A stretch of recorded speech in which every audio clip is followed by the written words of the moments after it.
प्रातः क्लास चल रहा था 5/10/1967 गुरुवार को। दूसरे पेज के मध्याह्न से कुछ पहले बात चल रही थी। ये जो 5 विकार हैं वो दुनियावी महात्मा जो कहे जाते हैं उनको मालूम पड़ते हैं कि इनको छोड़ना है, छोड़ना भी पड़ते हैं। और बच्चों में तो ये विकार होते भी नहीं है।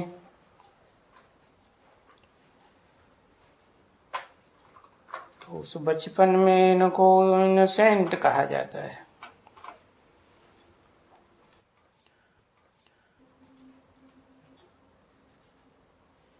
अच्छा, तो वो अपने बचपन को याद करके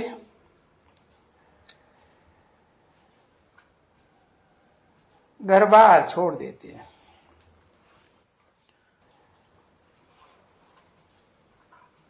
अभी उनसे भी इनको संपूर्ण निर्विकारी तो कहा ही जाएगा, लक्ष्मी नारायण को।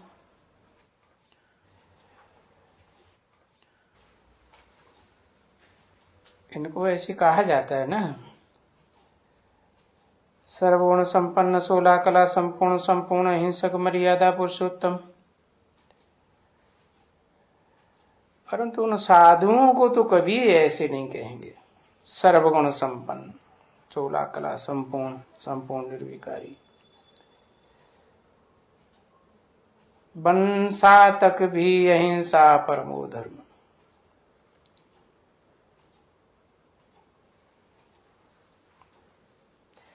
तो इनको तो संपूर्ण निर्विकारी भी कहेंगे, अहिंसा परमो धर्म भी कहेंगे, देवी देवता धर्म भी।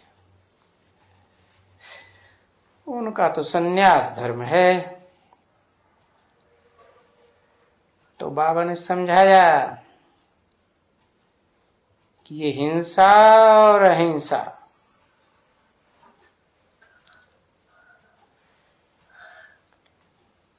किसको मारना करना, मनसा से, वाचा से, दृष्टि से, कर्मेंद्रियों से, उसको कहा जाता है हिंसा।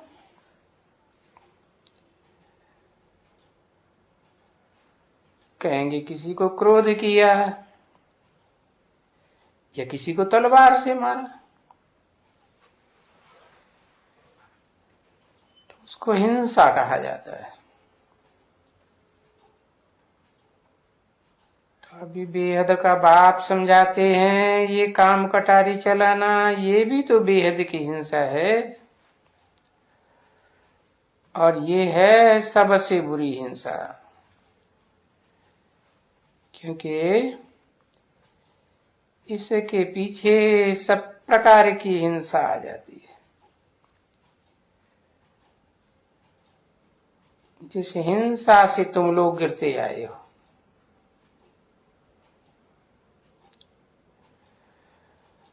और गिरते ही आए हो, गिरते ही आए हो। समझा ना? क्योंकि देवताएं तो हिंसक नहीं है। बल कलाएं कम होती हैं, परंतु वो काम कटारी तो नहीं चलाते हैं ना।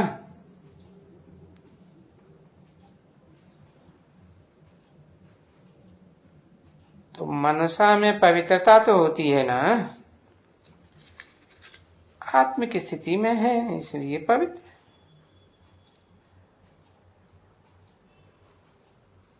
तो पाप अभी कहते हैं तुमको भी मैं मनुष्य से देवता बनाने आया हूं।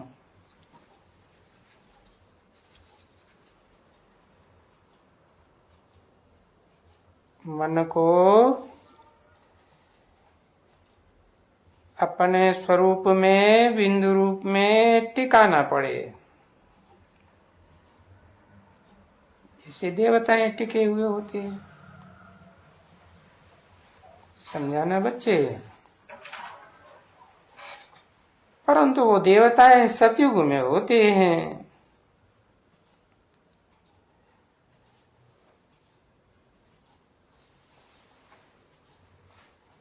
कहेंगे संपूर्ण देवताएं सतयुग के आदि में, 16 कला संपूर्ण। और यहां तो कोई भी देवी देवता नहीं होते।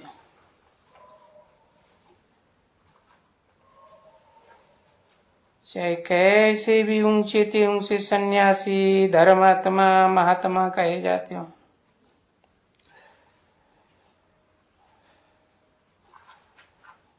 तो देखो ये देवी देवता पवित्र होने के कारण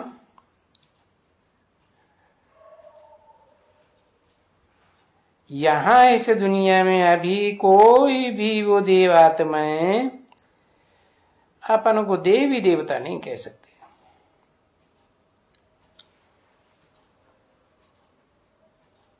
इसलिए देवी देवता बदल करके अपना नाम फिराए दिया हिंदू।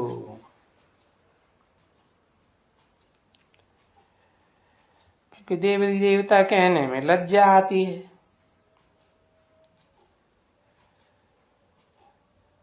क्योंकि समझते हैं इन जैसे पवित्र तो हम थोड़े ही हैं, है? क्योंकि हम तो अब ऐसे दुनिया में आकर के कपटी, पापी, छल छिद्र करने वाले अपन को कहते हैं ना विकारी। अब विकारी हैं तो फिर उन देवी देवताओं को मत्था टेकते हैं।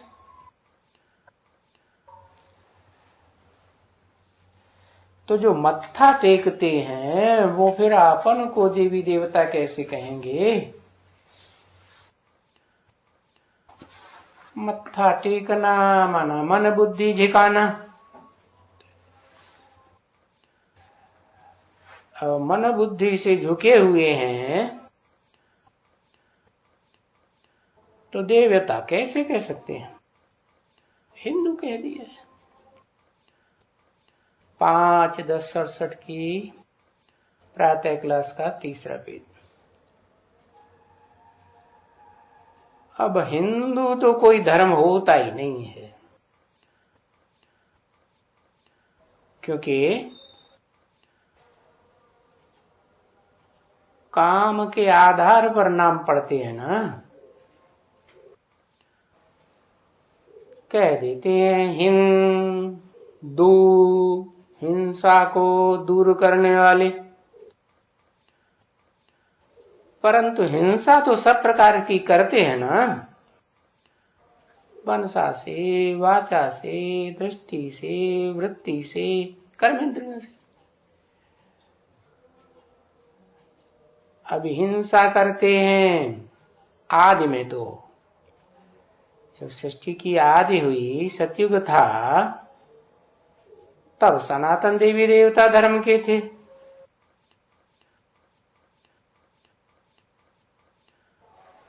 अब ये हिंदू नाम तो हिंदुस्तान के ऊपर रख दिया है।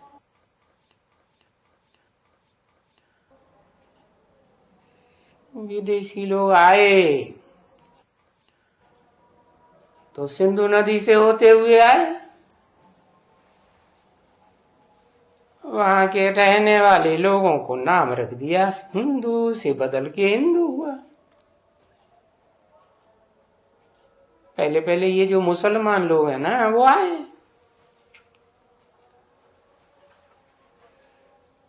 तो फिर आ करके ये हिंदुओं को यहाँ काफिर कह देते हैं। क्यों? क्योंकि कोई देवी देवता सनातन धर्म की आत्माएं फिर यहाँ इस दुनिया में आकर के दूसरे दूसरे धर्मों में फिरती रहती है, तो काफिर कह दिया। क्योंकि इनको अपने पक्के धर्म का पता ही नहीं रहता। न धर्म पिता का पता रहता है, न अपने धर्म ग्रंथ का पक्का पता रहता है। कितने शास्त्रों में बुद्धि भटकती रहती है। और मुसलमानों का तो अपना एक पक्का शास्त्र, क्या तो पकड़ लिया कुरान, उसके अलावा दूसरे शास्त्रों को छूते भी नहीं। तो देखो, वो तो पक्का जानते हैं अपने धर्म शास्त्र को भी, धर्म पिता को भी, अपने धर्म को भी, और दर बदलू तो होते नहीं है। अब ये हिंदू धर्म तो कोई धर्म नहीं है। धर्म पिता के नाम पर धर्म का नाम पड़ता है ना, तो क्या देश के नाम पर हिंदू धर्म हुआ? हिंदुस्तान के नाम पर। अब ये हिंदुस्तान तो हिंदुओं के स्थान का नाम है,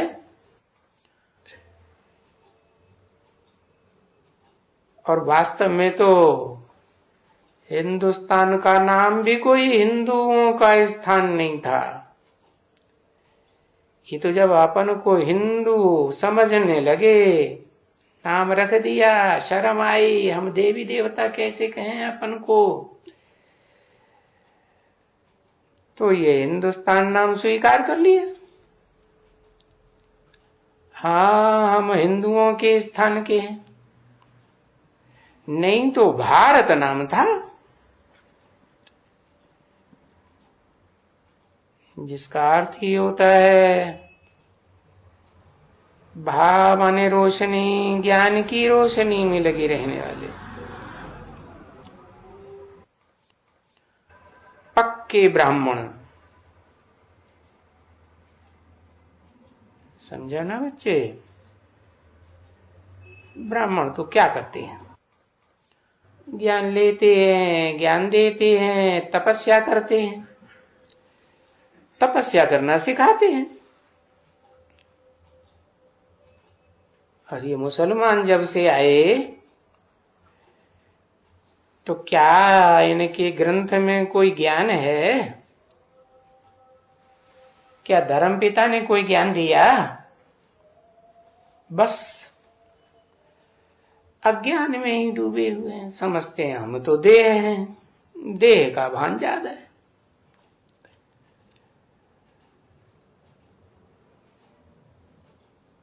तो इनको पता नहीं है कि हिंदुस्तान का नाम कोई भारत था। ज्ञान से ही बुद्धि में पवित्रता की बात आती है। पवित्र वातावरण बनता है तो भी उसे कहा जाता है भा माने रोशनी, पवित्रता को रोशनी भी कहा जाता है। देवताओं को पवित्रता का ताज सर में दिखाते हैं ना,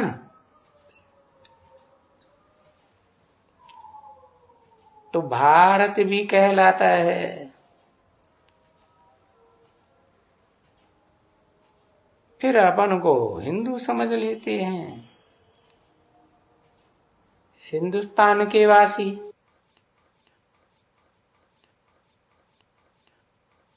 तो अब ये राइट बात क्या है? हिंदुस्तान राइट है या भारत राइट है? तो बुद्धि में बात बैठती नहीं है कि कैसे हम भारतवासी हैं। जब से ये विधर्मी आए तो इन्होंने तो कर्मेंद्रियों को विशेष महत्व दे दिया।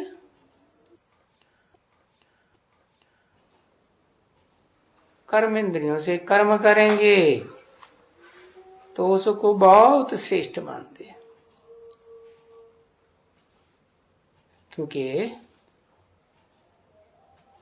कर्म इंद्रियां तो देह का अंग है ना,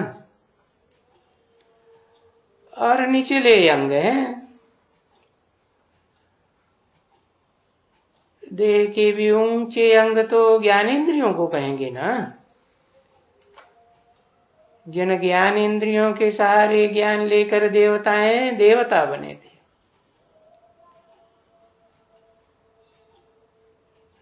तो मनन चिंतन किया होगा ना।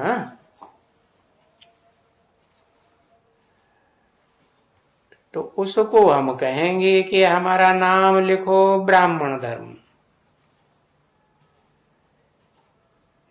कि हम तो ब्रह्मा की औलाद हैं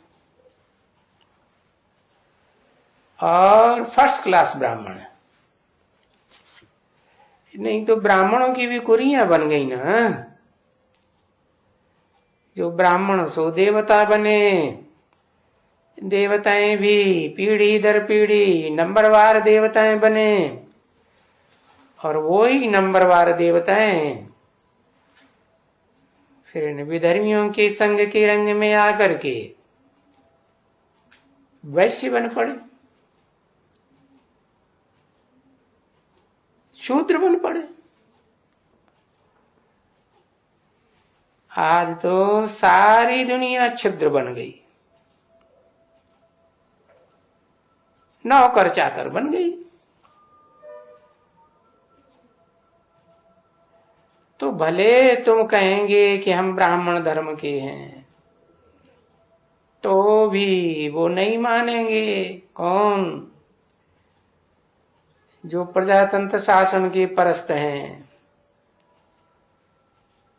देवी देवताओं का जो राजाओं का राज्य था,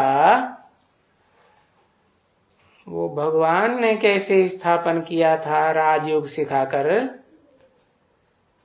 वो उनकी बुद्धि में से निकल गया। तो तुम कितना भी कहेंगे हम ब्राह्मण धर्म के हैं, वो हिंदू में लगा देंगे। हम कहेंगे नहीं, हम तो देवी देवता सनातन धर्म के हैं, तो वो मानेंगे नहीं। क्यों? क्योंकि ब्राह्मण भी कहेंगे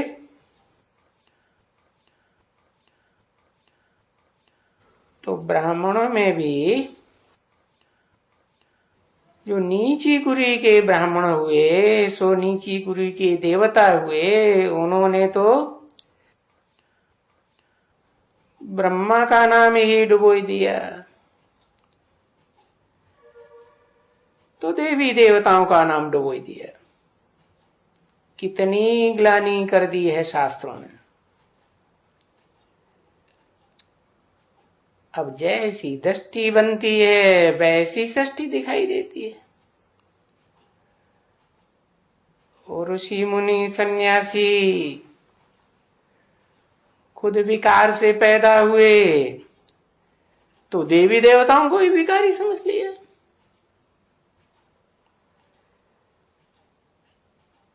तो बोलते हैं यहां तो है ही सब हिंदू, हमारे पास कोई देवी देवता का कालम नहीं है जिसमें तुम्हें देवी देवता घोषित कर दें। तो वो हिंदू के कालम में ही डाल देंगे।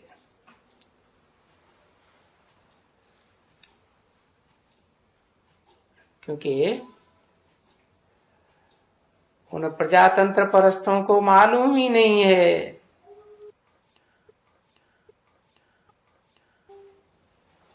कि हम कोई असुल देवी देवता सनातन धर्म के हैं।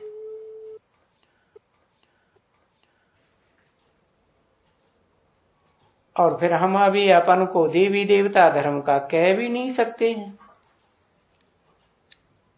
क्यों? क्योंकि पतित हैं। इसलिए अपन को देवी देवता तो एकदम नहीं कहेंगे। बाकी हाँ, भारत में यादगार चित्र तो हैं, मंदिरों में मूर्तियां भी रखी हुई हैं, तो इससे साबित तो होता है कि हम थे देवी देवताएं। और ये भारत देवी देवता धर्म का था।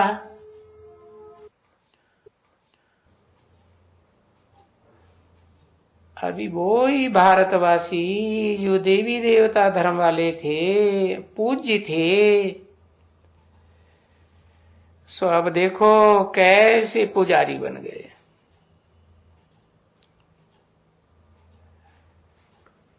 पतित बन गए हैं तो पुजारी बन गए। जो पावन देवी देवताएं थे उनकी मूर्तियां बनाकर पूजा करते रहते। समझा ना? नहीं तो अभी भी जब भी मनुष्य स्तुति करते हैं तब ही कहते तो है ना कि आप ही पूज्य, आप ही पुजारी।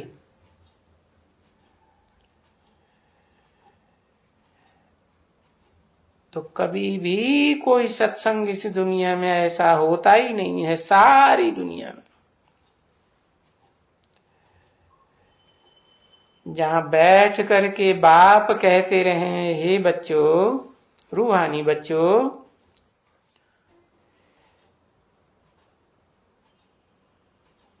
ये तो रूहानी बाप ही आकर के कहते हैं, रूहानी बच्चों, बताते हैं ना कि तुम देह नहीं हो, रूह हो। इसको कहा ही जाता है रूहानी ज्ञान। तो जो सृष्टि के आदि में रूह थे, पहले पहले रूह बने थे, आत्मिक स्थिति में टिके थे, वो ही तुम बच्चे हो जो पहले पहले बुद्धि में बैठ जाता है कि हम रूह हैं। उनकी बुद्धि में थोड़े ही आता है। क्यों? जो कन्वर्ट हो गए उनकी बुद्धि में भी नहीं आता, और जिनके प्रभाव में आकर के कन्वर्ट हुए, धर्म पिताओं या उनके फॉलोअर्स के प्रभाव में आकर, उनको तो फिर बुद्धि में और ही बाद में आएगा। समझे ना? तो रूह कहा जाता है उसको जिसको शरीर नहीं है। है? तो तुम क्या कहेंगे? अभी तुमको शरीर है या नहीं है? कहेंगे कि रूह के बाप, आत्माओं के बाप शिव परम पिता परमात्मा को कोई शरीर नहीं है? परमात्मा को भी शरीर नहीं है। अरे शिव बाप तो सदा शिव है। वो जब इस सृष्टि पर आता है तो इस सृष्टि की अव्वल ही नंबर हीरो पार्टधारी में आकर के मुकर्रर रूप से पार्ट बजाता है, तो उसे आप समान बनाता है। आप समान का मतलब ही है मेरे को शरीर नहीं तो तेरे को भी शरीर नहीं।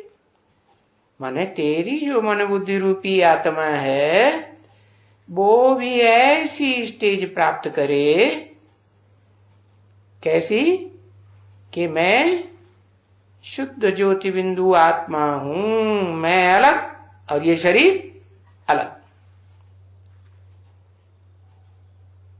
तो फिर ये बात मैं प्रवेश होकर बुद्धि में बैठा था, तो पहले पहले मैं ये पार्ट बजाता हूं जिसको तुम कह देते हो शिव बाबा।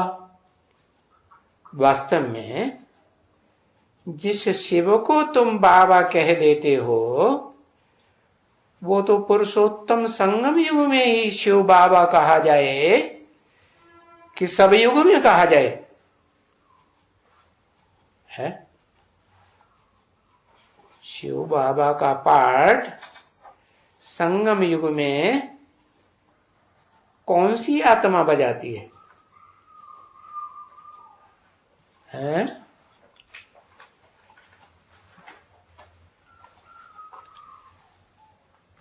शिव सुप्रीम सोल ही पार्ट बजाते हैं,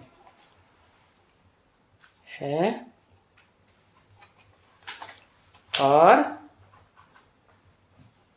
मनन चिंतन मंथन कौन करता है?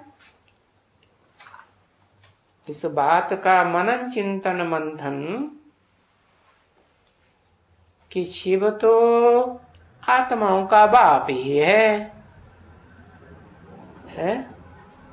जो आत्माओं का बाप है वो तो सिर्फ बाप है, कभी दूसरा संबंध बनता ही नहीं। हाँ,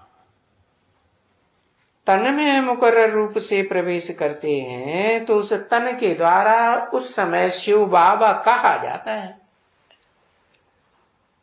बाकी ओरिजिनल क्या शिव बाबा है, और प्रवेश करने पर भी क्या वो अपन को बाबा नाना चाचा काका ताऊ समझ के रहता है? रहता है कि सिर्फ साक्षी होकर पार्ट बजाता है? पार्ट बजाता है।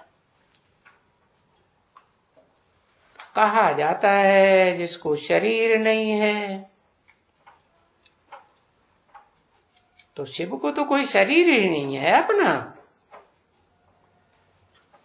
वो तो निराकारी है, सदा निराकार।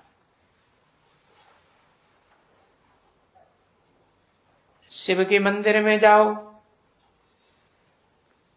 तो वहां क्या रखा है?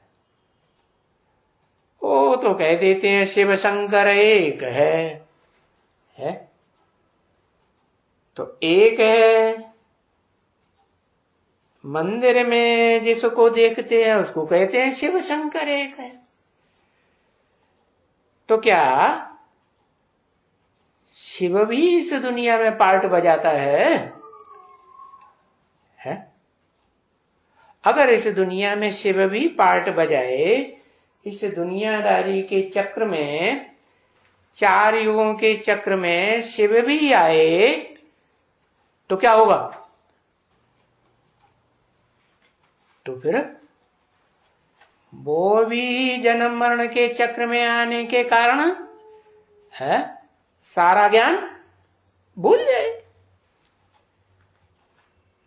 तो शिव तो जन्म मरण के चक्र में नहीं आते। जो समझते हैं कि शिव के मंदिर में शिव रखा है वो ही शंकर है, नहीं, शंकर का अर्थ ही है क्या? सारे संसार में शम माने शांति पैदा कर दे। सारी दुनिया के शरीरों का खात्मा होता है। जो शरीर रहते हैं उनमें से भी चेत शक्ति आत्मा निकल जाती है कि रहती है, उनमें से भी निकल जाती है। तो वो भी शांत हो जाएंगे या हरकत करते रहेंगे? वो भी हरकत करते रहते। और जिनका शरीर छूट जाता है वो आत्माएं तो शांत स्वरूप हो ही जाती, क्योंकि जब तक देह है तब तक अशांति है, इस दुनिया में दुख है। देह ही छूट गई तो सुख भी नहीं, शांति भी नहीं। तो देखो मंदिरों में तो लिंग रखा हुआ है। अब कोई उनसे पूछे ये निराकार को लिंग कहां से आ गया है? लिंग तो क्या, उसको तो कोई भी इंद्रिय नहीं होती है? फिर ये लिंग रूप जो तुमने रखा है, इसको तुम निराकार शिव कैसे कहते हो? भारतवासी भी मानते तो है ना कि भगवान निराकार है, साकार को भी मानते हैं, वो तो देवी देवताओं को भी मानते हैं, और धर्म वाले तो देवी देवताओं को मानते नहीं, फिर जानते भी नहीं। तो तुम समझ सकते हो कि जरूर शिव देवी देवताओं के बीच, देवात्माओं के बीच में कोई ऐसी आत्मा में आता होगा परमानेंटली, जो देवताओं में महादेव का प्रैक्टिकल पार्ट बजाए। तो उसको कहा जाता है परमात्मा। बना कैसी आत्मा? आत्माओं के बीच में परम पार्टधारी आत्मा। तो उसको नेक्स्ट टू शिव रखेंगे या इक्वल टू शिव रखेंगे? है क्या कहेंगे? इक्वल कहेंगे, लेकिन शिव तो नहीं कहेंगे। जैसे बाप का बड़ा बच्चा होता है तो बाप समान कहा जाता है, तो ऐसे ही आत्माओं के बीच में वो परमात्मा भी नेक्स्ट हुआ ना। अव्वल नंबर आत्मा कौन? शिव। तो शिव को परमात्मा नहीं कहेंगे, क्या कहेंगे? हैं? परम पार्टधारी नहीं कहेंगे।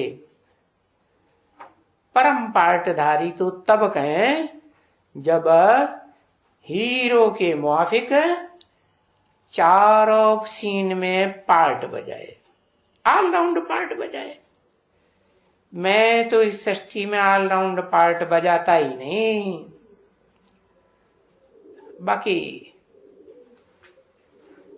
मैं जिसमें प्रवेश करता हूं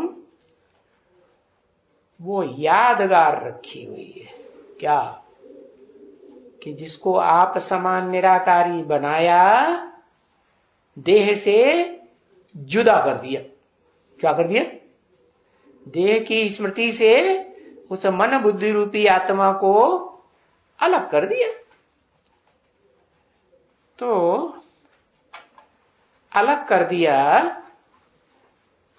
तो क्या संगम युग में अलग कर दिया कि सदाकाल के लिए अलग कर दिया? संगम युग के लिए अलग कर दिया। ऐसी आप समान स्टेज बनाई ली। इसलिए तुम बच्चों को भी कहता हूं, क्या क्या कहता हूं कि कोई की सेवा करो तो क्या करो? उनको आप समान बनावेंगे ना। अब बनावेंगे, परंतु रचयिता तो रचयिता की स्टेज में रहेगा, और रचना रचयिता बन जाएगी नहीं। तो देखो मंदिर में भी जो लिंग रखा हुआ है वो आत्माओं का बाप नहीं है। अगर बाप होता तो उसको पत्थर का क्यों बनाते? चलो सात्विक स्टेज में बनाया सोमनाथ मंदिर में, भक्ति मार्ग की आरंभ में, तो भी उस पत्थर के बीच में जो हीरा रखा वो भी तो पत्थर है। तो मैं क्या पत्थर बुद्धि आत्मा बनता हूं? है शिव तो कभी भी पत्थर बुद्धि नहीं बनता। क्यों? कारण क्योंकि जन्म मरण के चक्र में ही नहीं आता। तो देखो, न समझने के कारण उस लिंग की पूजा करते हैं। क्या, क्यों पूजा करते हैं? पूजा पवित्र की करनी चाहिए या अपवित्र की करनी चाहिए? और लिंग पवित्र होता है या अपवित्र भी होता है? लिंग तो अपवित्र होता है। क्यों? क्योंकि देवी देवताओं को तो लिंग रूप की स्मृति भी नहीं होती है। कर्मेंद्रियों की स्मृति होती है? नहीं होती है। तो स्मृति न होने के कारण कर्मेंद्रियों की देवी देवताओं की पूजा होती है। और जब वही देवी देवताएं विधर्मियों के प्रभाव में आ जाते हैं, नीचे गिरते हैं, तो फिर पूजा करने लग पड़ते हैं। तो भी सबसे जास्ती पूजा देवताओं के विग्रह की नहीं होती है। किसकी होती है? शिवलिंग की होती है। तो भी ये नहीं समझ में आता उनको, न देवी देवताओं को। और दूसरे धर्म वाले तो समझेंगे ही क्या? समझ में नहीं आता है कि हम देवात्माओं के बीच में जरूर कोई स्वर्ग में रहने वाली ऐसी आत्मा है जो हम सबसे ऊंच पार्ट बजाने वाली है, जिसने उस परम पिता परमात्मा के साथ रह के कोई परमात्मा का टाइटल धारण कर लिया। तो लिंग की पूजा करते हैं। अब उतना ज्ञान तो नहीं है कि इस लिंग की पूजा क्यों करते हैं। कितना ज्ञान है? इतना ज्ञान कि इस सृष्टि में और कोई दूसरी आत्मा तो नहीं है जो लिंग से कर्म करते हुए भी कर्म करने के बीच साथ ही साथ उस कर्मेंद्रिय के भान को और सुख को लेने की वासना को छोड़ दे। वो तो एक ही आत्मा है। क्या इस रंगमंच पर पार्ट बजाने वाली आत्माओं के बीच, जिसे देवदेव महादेव कहा जाता है, ब्रह्मा देव, विष्णु देव और उनसे भी ऊंचा है महादेव। महादेव भी वो समझ लेते हैं कि जो महादेव है वो ही शंकर है, वो ही शिव है। परंतु नाम के अर्थ में भी तो फर्क है। शिव का अर्थ कल्याणकारी, और ऐसे नहीं कि आज कल्याणकारी कल अकल्याणकारी, वो तो सदा कल्याणकारी। और जिसमें प्रवेश करते हैं वो सदा कल्याणकारी तो नहीं है ना। सदा माने तीनों काल, भूत, भविष्य और वर्तमान। तो इस दुनिया में तो ये तीन काल होते हैं, भूतकाल, भविष्य काल, वर्तमान काल। और उसी आधार पर तीन गुण भी होते हैं इस दुनिया में, सत्व प्रधान, सत्व, रज और तम। तो मैं तो न सत्व प्रधान बनता हूं, न तमो प्रधान बनता हूं, न रजो प्रधान बनता हूं। तो इसलिए मैं तो इनसे परे हूं, क्योंकि इस सृष्टि पर ही ऑलराउंड पार्ट नहीं बजाता हूं। मैं तो सिर्फ तुम बच्चों के देवी देवता आदि सनातन धर्म की स्थापना करने आता हूं और वापस चला जाता हूं। जैसे और धर्म पिताएं आते हैं 100 वर्ष के अंदर अपना धर्म स्थापन करते हैं, फिर नीचे गिरने लगते हैं। मैं तो नीचे नहीं गिरता हूं, जिस स्टेज में हूं वैसे ही स्टेज में था, वैसे ही स्टेज में रहता हूं। भले से पति दुनिया में आता हूं, पति तन में आता हूं, तो भी मेरी स्थिति तो सदाकाल एक रस रहती है।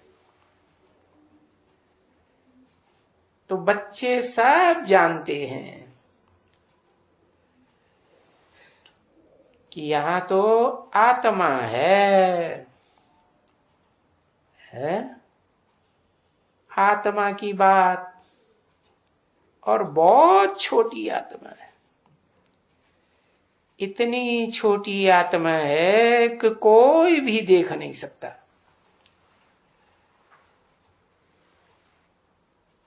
जो वैज्ञानिक यंत्र बने हैं ना, विज्ञानियों ने बनाए हैं, साइंसदानों ने, साइंस की पावर से, वो अपने उन यंत्रों से भी आत्मा को नहीं देख सकते। क्योंकि आत्मा तो जो छोटे छोटे अहोत सूक्ष्म शरीर में,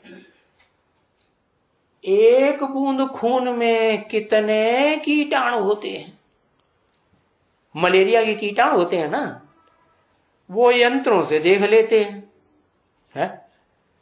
तो समझते हैं हम बड़े सूक्ष्मदर्शी हैं। लेकिन उनको पता नहीं है कि उन कीटाणुओं में भी जो एक बूंद में ढेरों की तादाद में होते हैं, उनमें भी प्रत्येक में आत्मा है, और हर एक की आत्मा का अपना पार्ट फिक्स है। जैसे रिकॉर्ड में पार्ट भरा हुआ होता है, जैसा बजेगा है, जैसा था पार्ट वैसा ही बजेगा। तो उस आत्मा को सिवाय दिव्य दृष्टि के कोई भी देख नहीं सकता। और ये दिव्य दृष्टि, जिसे डिवाइन इंसाइट कहा जाता है,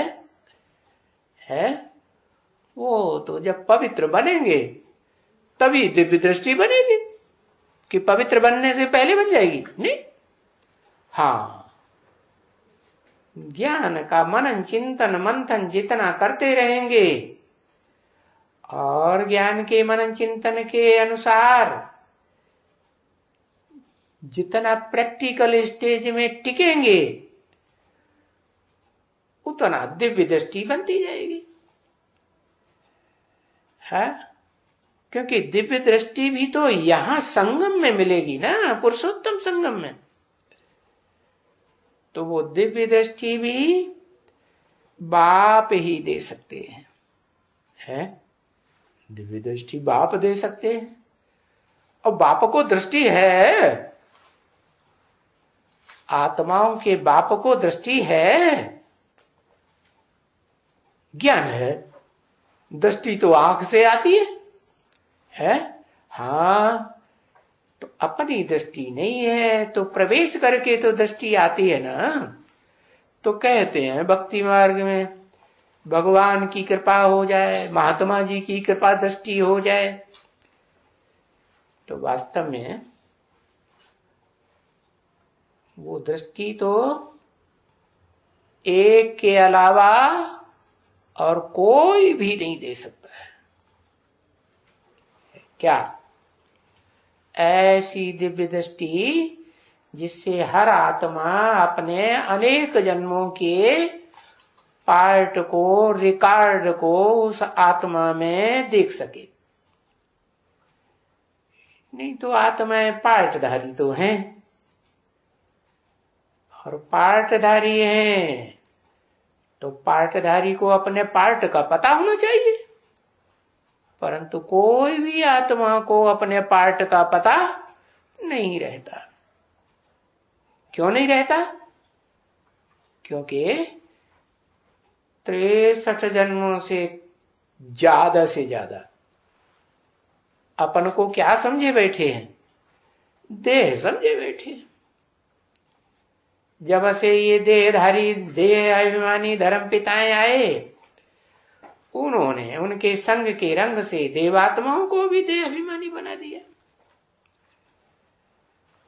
तो देखो, उन देवात्माओं के बीच में भी कोई ऐसी देवात्मा है जो इस सृष्टि रूपी रंगमंच पर भक्ति मार्ग में और शास्त्रों में भी सदा काल इस सृष्टि पर ही दिखाते हैं। क्या? देवताओं को स्वर्ग में दिखावेंगे और उस एक को हा कहते हैं शंकर जी कैलाशवासी हैं, काशीवासी हैं। तो यहां इस सृष्टि पर दिखाते भी हैं और मूर्ति भी बनाते हैं। और मेरे को तो न मूर्ति है, न मैं इस सृष्टि पर पार्ट बजाता हूं और न रहता हूं। इस सृष्टि पर रहता हूं सदा काल नहीं। तो जिसको भक्ति मार्ग में कहते भी हैं कि उसका इस सृष्टि पर सदा काल पार्ट है, वो कभी न मरता है न जन्म लेता है। माना उसका जो सूक्ष्म शरीर है, 3 प्रकार के शरीर होते हैं ना। एक होता है स्थूल शरीर, दूसरा होता है सूक्ष्म शरीर है। जैसे स्वप्न में सो जाते हैं ना, तो सूक्ष्म शरीर से जाने कहां कहां घूमते रहते हैं, तो वो सूक्ष्म शरीर। और तीसरा होता है कारण शरीर। कारण शरीर माने वो ही अति सूक्ष्म ज्योति बिंदु आत्मा। इसलिए तुम बच्चों से कहते हैं कि अपन को सूक्ष्म ज्योति बिंदु आत्मा की स्टेज में टिकेंगे तो कोई भी भूत प्रेत आत्माएं तुमको बाधा नहीं पहुंचा सकती है। तो ऐसी दिव्य दृष्टि देने वाले बाप को जो साकारी सो निराकारी बनता है। क्या? साकारी भी और निराकारी भी। इसी सृष्टि पर साकारी सो निराकारी बन जाता है सदा काल के लिए, या सिर्फ संगम में?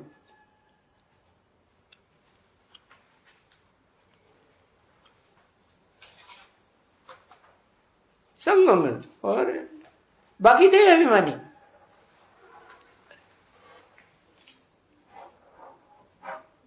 अरे मैं तो 33 करोड़ देवताओं को, वो 8-10 करोड़ देवताओं को भी आत्माभिमानी बना देता हूं, जो 2500 साल तक आत्माभिमानी बन के रहते। तो उन देवताओं का बाप, फिर एक देवता ही ऐसा कहा जाता है जो देवताओं का भी बाप और असुरों का भी पक्षधर। तो इसीलिए तो देवात्माओं की दुनिया में भी वो आत्मा जरूर होगी और राक्षसी दुनिया में भी वो आत्मा जरूर प्रैक्टिकल में पार्ट बजाती तो है, लेकिन निराकारी स्टेज तब तक रहती है जब तक मेरे आने का टाइम इस सृष्टि रूपी रंगमंच पर न हो।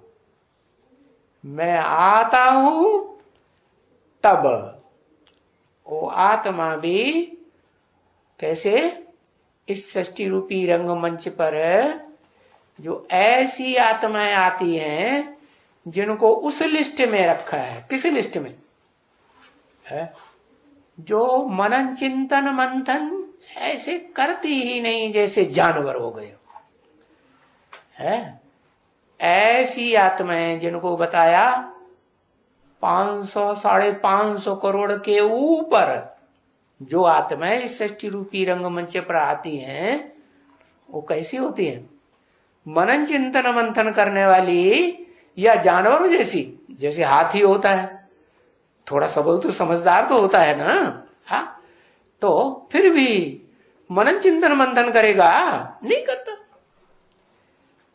कोई भी नहीं। वो दिव्य दृष्टि वो एक ही दे सकता है जो इस सृष्टि रूपी रंगमंच पर सदा काल मौजूद रहता है। भक्ति मार्ग में भी माना जाता है। उसी मुकर्रर रथ में आकर के मैं अखूट ज्ञान का भंडार आरोपित करता हूं। जिस ज्ञान के भंडार के आधार पर वो आत्मा अपने स्वरूप को पक्का पहचानती है। तो अपने को पहचाने पक्का कि मेरा पार्ट ऑलराउंड पार्टधारियों में है, क्योंकि एक अकेला थोड़ा ही होगा, नंबरवार और भी तो होंगे। तो जो भी उस कैटेगरी की आत्माएं हैं, वो बच्चे जो पूरे 84 जन्म लेने वाले हैं और सृष्टि का आदि करने वाले हैं, सात्विक सृष्टि का आदि, सतो प्रधान सृष्टि। तो उस सात्विक सृष्टि में वो एक मूर्ति है जिसे विष्णु मूर्ति कहा जाता है। मूर्ति तो है, परंतु उस मूर्ति में जो पार्ट बजाने वाली आत्मा है, उसके स्वरूप को इस सृष्टि पर कोई नहीं जानता। पूजते तो हैं लिंग बना करके, लेकिन ये नहीं जानते कि इसका लिंग क्यों पूजा जाता है, कब पूजा जाता है। निर्विकारी को पूजा जाएगा या विकारी को पूजा जाएगा? जरूर निर्विकारी बनाया होगा तो उसकी पूजा होती है। तो देखो ये भगत लोग होते हैं ना, बैठ करके हनुमान की पूजा करते हैं, है तभी उनको हनुमान का साक्षात्कार कैसे हो जाता है? अरे अब हनुमान तो कोई इस दुनिया में है ही नहीं ना, वो तो जड़ चित्र बनाया हुआ है, चित्र बनाया है चरित्र की यादगार। चरित्र बंदर के रूप का क्यों दिखाया है? और एक ही हनुमान का ऐसा रूप क्यों दिखाते हैं? एक ही बंदर थोड़े ही होगा, बंदर तो बहुत होते हैं, लेकिन उनका मुखिया कोई तो होगा। तो जो मुखिया है उसका जड़ चित्र बनाई दिया। क्या? जैसे मंदिरों में शंकर को प्रोमिनेंट स्थान दे करके दीवालों में चारों तरफ देवताओं के साथ मुख्य स्थान देते हैं ना, दिखाते हैं, ऐसे फिर हनुमान को भी मुख्य स्थान देते हैं। क्या? या तो हनुमान को स्थान देंगे या तो शंकर को स्थान देंगे। जैसे एडवांस भट्टी करने गए थे ना, कौन से मंदिर में देखा? याद ही नहीं। देखा? कौन सा मंदिर? देखो,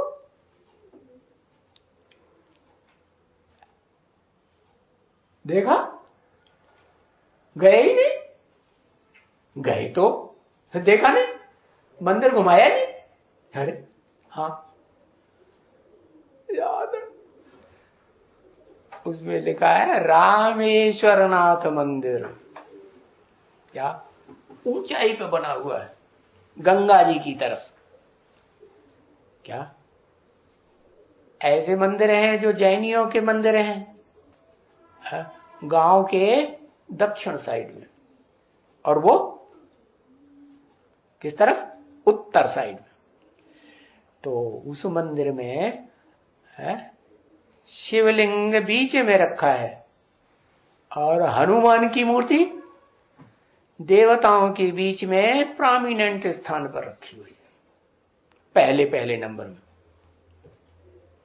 जब उन देवताओं का चक्कर लगाएंगे ना तो पहला नंबर हनुमान का आता है। तो बताया वो एक को ही क्यों रखते हैं, या तो हनुमान को रखते हैं या तो शंकर को रखते हैं। क्यों? पता नहीं है? नहीं। हाँ, क्योंकि एक ही शरीर में प्रवेश होकर के दोनों आत्माओं ने पार्ट बजाया है? ज्ञान को समझाया है और संपन्न स्टेज को प्राप्त किया है। परंतु नंबरवार तो होंगे ना दोनों में, कि एक जैसे होंगे? है नंबरवार होंगे। तो एक को मनुष्य का रूप दिखाया और दूसरे को जानवर बंदर का रूप दिखाई दिया है। तो बंदर लिंग के ऊपर विजय प्राप्त करेगा लिंग इंद्रिय से? नहीं करेगा, क्योंकि हो सके तो दिखाते हैं बंदर ही एक ऐसा प्राणी है जिसकी सारी इंद्रियों में सबसे जास्ती सब जानवरों के मुकाबले जास्ती विकार होते। तो बंदर की बात नहीं है कि बंदर बुद्धि जो है वो कोई लिंग इंद्रिय के ऊपर जीत पाता है, नहीं है? जानवर जीत पाएगा क्या? इसलिए जानवर को नहीं दिखाते हैं क्या कि मैं जानवर में प्रवेश करता हूं। अरे बैल दिखाते हैं मंदिर में, लेकिन बैल पर तो शंकर सवार करेगा, शंकर सवारी करेगा या निराकार ज्योति बिंदु सवारी करेगी है? तो उन्होंने यादगार दिखाई दिए। बैल के कंधे के ऊपर शिवलिंग बना हुआ होता है? मंदिर में भी बनाते हैं ना। तो उन्होंने समझ लिया ये बैल के ऊपर सवार होकर के आता है ये शिव। अब ऐसा थोड़े ही है कि मैं कोई बैल पर सवारी करता हूं, बैल को आके ज्ञान सुनाऊंगा क्या है? बैल ज्ञान समझेगा? नहीं समझेगा। मैं तो मनुष्य तन में आता हूं। मनुष्य माने जो मनन चिंतन मंथन कर सके। भले आज की दुनिया में मनुष्य जानवरों से भी बदतर बन जाते हैं क्या? और सबसे जास्ती बदतर कौन बनता है? जिसकी यादगार हनुमान मंदिर में दिखाई जाती है वो, या कोई और है?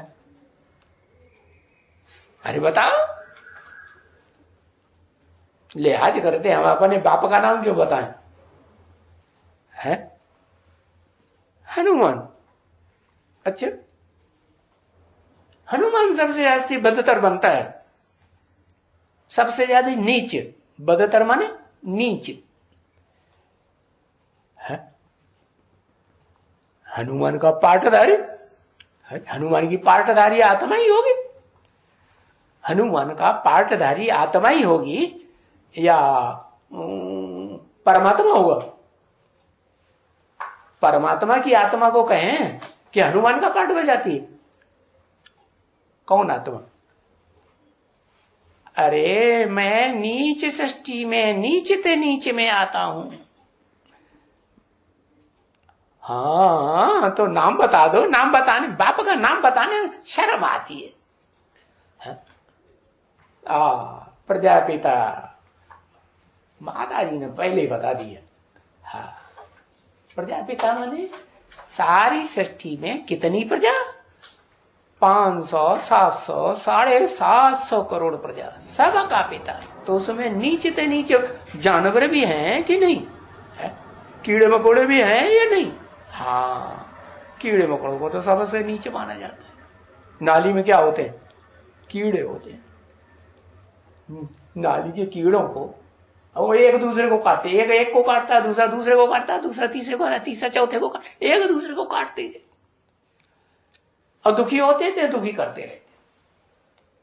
उन कीड़ों को वहां से कोई को निकाल करके रोशनी में रख दो है और साफ शुद्ध स्थान में रख दो तो बिलबिला के मर जाएंगे, या तो रेंग करके फिर नाली में चले जाएंगे।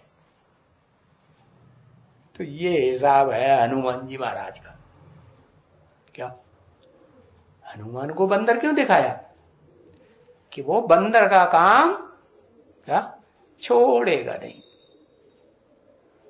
कोई विकार को नहीं छोड़ता। तो बताया कि वो हनुमान तो जड़ मूर्ति रखी हुई है, यादगार है।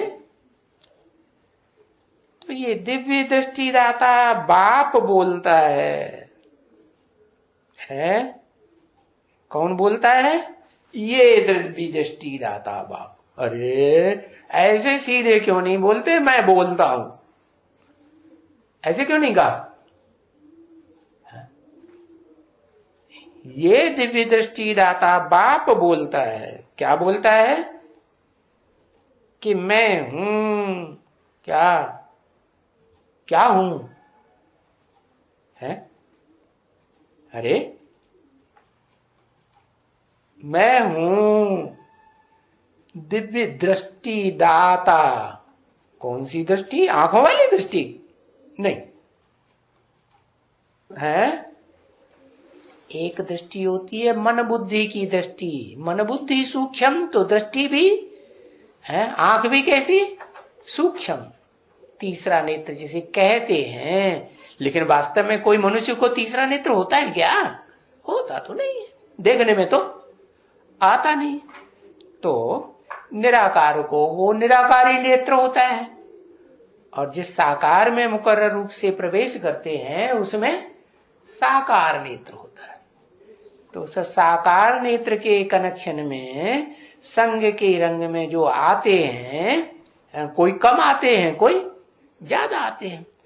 तो जो आते हैं अच्छी तरह से है, अंदर और बाहर से एक होकर आते हैं, तो उनको दिव्य दृष्टि पहले मिलती है। तो भक्ति मार्ग में जो लोग बहुत भक्ति करते हैं ना, एकदम बहुत फर्स्ट क्लास भक्ति, एकदम अपन को काटने लगे पड़ते हैं। जैसे काशी में कुआं दिखाते हैं ना, तो पहले उसमें एक खांडा लगा होता था, अभी तो अंग्रेजों ने बंद करवाई दिया। तो उस खांडे के ऊपर कूदते थे एंगल लगा के, और जैसे कूदे नीचे जाके धक से खत्म। तो अपने को गला काटने को तैयार हो जाते हैं। तब उनको मैं साक्षात्कार कराता हूं। मन गला काटने का मतलब क्या है? ऐसी हत्या जघन्य हत्या करवाते हैं? ऐसे कराते थोड़े ही है। ये तो भक्ति मार्ग में बनाए दिया है क्या कि देह को खत्म कर देंगे तो हम आत्माभिमानी बन जाएंगे। देह को खत्म करने से कोई आत्माभिमानी थोड़ा ही बन जाता है। कैसे बनता है? देह भान को खत्म करेंगे और प्रैक्टिस करेंगे अपन को आत्मा समझने की, तो आत्माभिमानी बनेंगे। तो वो तो भक्ति मार्ग में साक्षात्कार हो जाता है, लेकिन उससे कोई फायदा कुछ भी नहीं। मीरा ने साक्षात्कार किए बैकुंठ के, तो क्या कब वो बैकुंठवासी हो गई? नहीं। तो मैं तुमको, क्योंकि मैं ज्ञान का अखूट भंडार निराकारी हूं ना, तो मैं तुमको निराकार ज्ञान देता हूं। और जो निराकार ज्ञान देता हूं, तुम बच्चों को संपूर्ण ज्ञान की स्टेज जिसे कहा जाता है आत्मा के अनेक जन्मों का साक्षात्कार हो जाए, वो दृष्टि निराकार से मिलती है या निराकार साकार के संयोग से मिलती है? वो दृष्टि तब तुम्हें मिलती है जब निराकार मेरे जैसा निराकारी स्टेज को धारण कर ले। और वो दृष्टि संगम युग में ही मिलती है, जिसे कहते हैं पुरुषोत्तम संगम युग। तो उस दृष्टि से तुमको जन्म जन्मांतर के अपनी आत्मा के पार्ट का ज्ञान हो जाता है। तो क्या कहेंगे? भक्ति मार्ग का साक्षात्कार या ज्ञान मार्ग का साक्षात्कार? ज्ञान मार्ग का साक्षात्कार। ज्ञान एक बाप से आता है और अज्ञान रूपी भक्ति अनेकों से आती है। तो बताया भले भक्ति मार्ग में साक्षात्कार कराया, परंतु उसमें कोई फायदा नहीं। बस साक्षात्कार हुआ और खुश हो जाते हैं। जैसे ब्रह्मा बाबा को साक्षात्कार हुए और बस प्रसन्न हो गए। फायदा फायदा क्यों हुआ? हुआ क्यों? फायदा नहीं हुआ? अरे बेसिक ज्ञान तो मिला, वो भी नहीं मिला। ये तो मिला कि मैं आत्मा हूं, लेकिन मैं आत्मा हूं, आत्मा का निश्चय तो किया, लेकिन आत्मा के बारे में उस आत्मा रूपी रिकॉर्ड में क्या क्या जन्मों का पार्ट भरा हुआ है वो जाना? वो तो जाना ही नहीं। तो सिर्फ साक्षात्कार से कोई फायदा नहीं। ओम शांति।